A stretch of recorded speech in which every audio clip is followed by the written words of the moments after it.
Bon, bonsoir ou bonjour. Je suis ici avec M. Tandja. Je crois qu'on ne peut pas le présenter plus. Tandja est l'un des plus grands héros que nous avons ici aux États-Unis. Donc je vais laisser Tandja se présenter lui-même et après on va aller aux autres questions. Merci beaucoup, petit frère de valeur. Je suis très honoré ici parce que je suis entouré de petits frères, de cousins. Et surtout quand on est entouré de petits frères de valeur, on a beaucoup de travail à faire. Beaucoup de travail. Vraiment c'est un très grand plaisir. Parce que nous sommes ici aux États-Unis, à Chicago, pour une cérémonie qui honore Biram Brahim.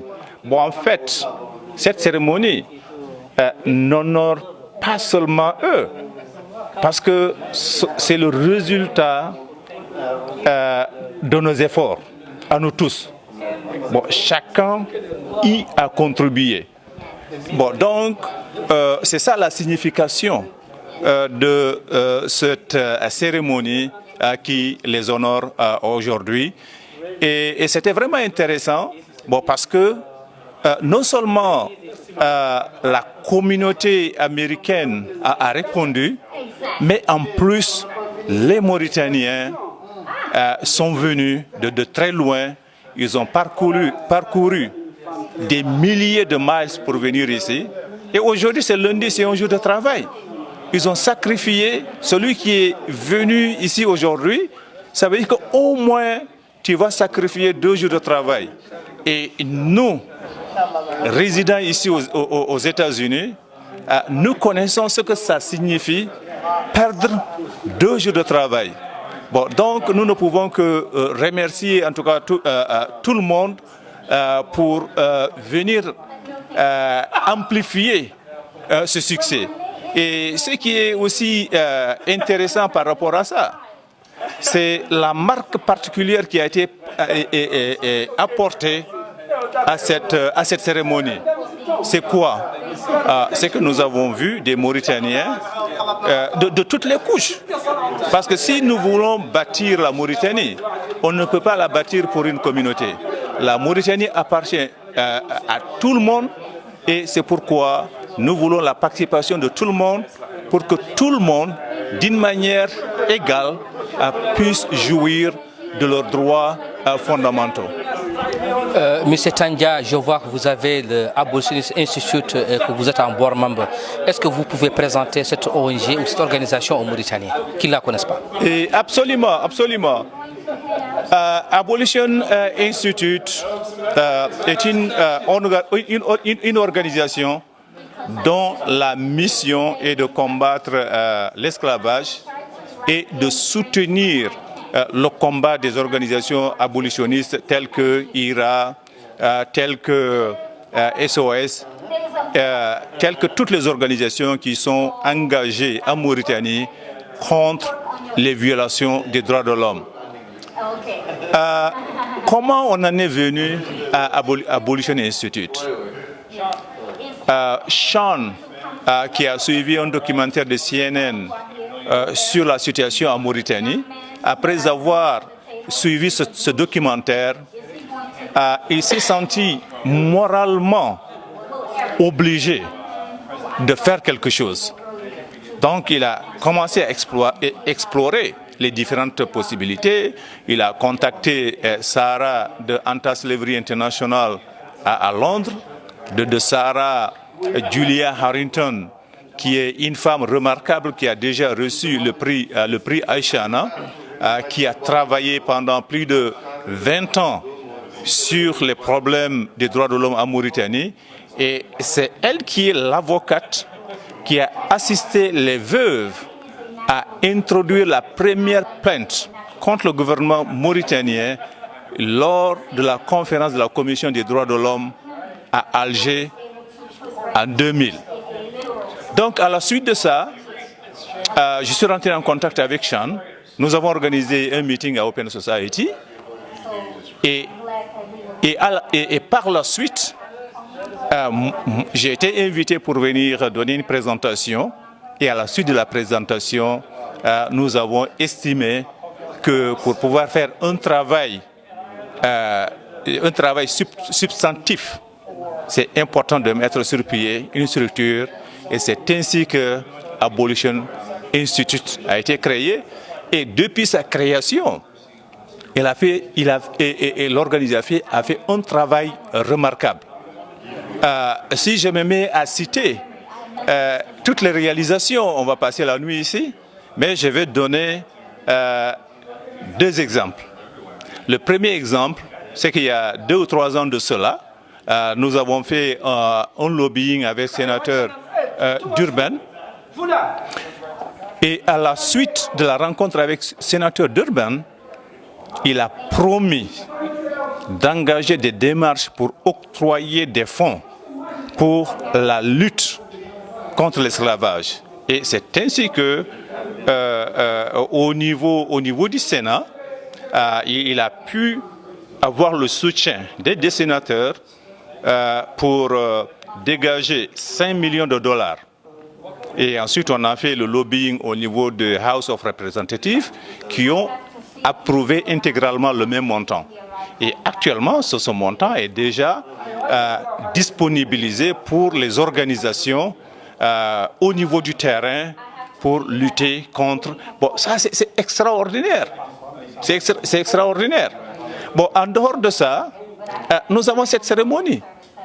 Ceux qui ne connaissent pas Abolition Institute et ceux qui n'ont pas été témoins des autres actions, ils ont vu ce programme aujourd'hui.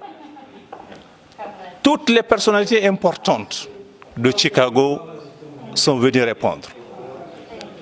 Maintenant, l'événement, qu'est-ce qui a donné prétexte ou une justification à cette cérémonie? C'est Aishana Award. Aishana Award, c'est un prix qui a été créé pour honorer la première esclave qui a été libérée par SOS, Aishana. Donc, quand tu es dans la lutte est multidimensionnelle. Il faut utiliser toutes les stratégies créatives, les stratégies qui motivent. Créer des symboles. Parce que tu ne peux pas lutter sans créer des symboles. Tu ne peux pas lutter sans honorer tes organisations, tes acteurs, les valider, les encourager. Donc, c'est ça la signification de Aishana. Et aussi toujours dans le cadre de ce symbolisme, la date à laquelle ce prix est présenté n'est pas accidentelle, n'est pas gratuite. C'est la date anniversaire du président Lincoln, qui est né le 12 février et qui coïncide aussi avec la date anniversaire de Frederick Douglass, qui est né le 14 février. Et d'une manière heureuse, le mois de février a été décrété Black History Month à travers tous les États-Unis.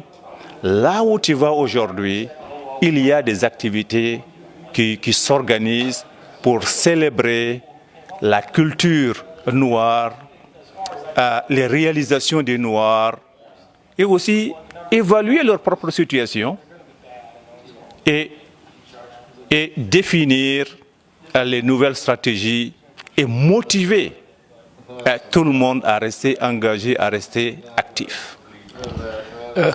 Quel message avez-vous aujourd'hui pour les Mauritaniens qui sont au pays, mais aussi pour ceux qui luttent, non pas seulement au niveau des droits de l'homme, mais aussi des partis politiques de cette nouvelle génération aujourd'hui qui refusent l'oppression en Mauritanie?